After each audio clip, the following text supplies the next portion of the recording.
Bonjour, je suis le docteur Dassini, je suis pédopsychiatre et nous allons aborder la question des familles recomposées. Comme vous le savez, dans une famille non recomposée, les problèmes sont multiples. Aussi est-il bien naturel que dans une famille recomposée, les problèmes soient encore plus importants.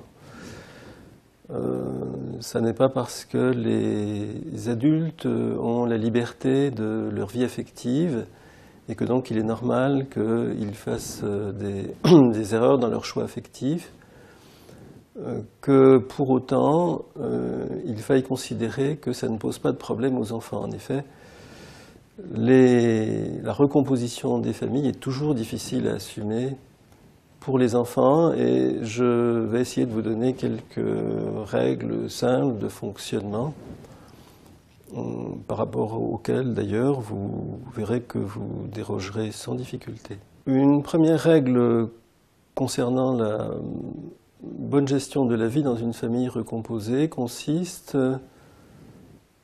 à ne pas dire du mal du conjoint dont on est séparé, quoi qu'on en pense.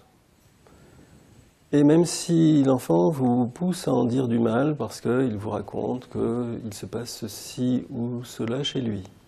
Il est important de réaliser que si vous êtes séparé de votre conjoint, votre enfant, lui, a des affinités profondes avec lui, quel que soit le bien fondé de votre séparation, quelles que soient les aspérités du caractère de l'autre. Votre enfant a ses affinités, il va les garder. Et ces affinités sont génératrices de difficultés qui ne vont pas manquer de surgir. Un autre point, ne cherchez pas à harmoniser vos conduites et les conduites éducatives. Vos enfants n'ont pas besoin que des parents séparés aient les mêmes idéaux, les mêmes valeurs, les mêmes manières de se comporter.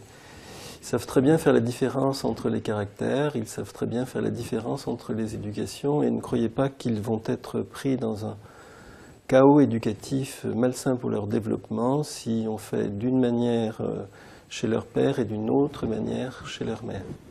Si vous avez quitté votre conjoint et que vous avez recomposé une famille, il est inutile de préciser à votre enfant que le nouveau conjoint n'est ni son père ni sa mère. Il le sait fort bien.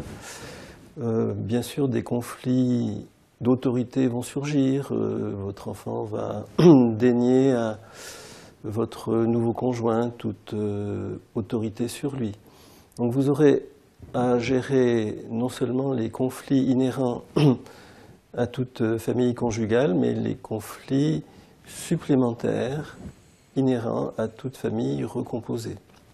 Réalisez que le fait de recomposer une famille multiplie la conflictualité familiale. Je crois qu'il est important de ne pas négliger ce point, même s'il est bien évidemment générateur de culpabilité chez un parent qui a fait son choix affectif et qui ne voulait pas léser son enfant, mais qui inévitablement l'a lésé.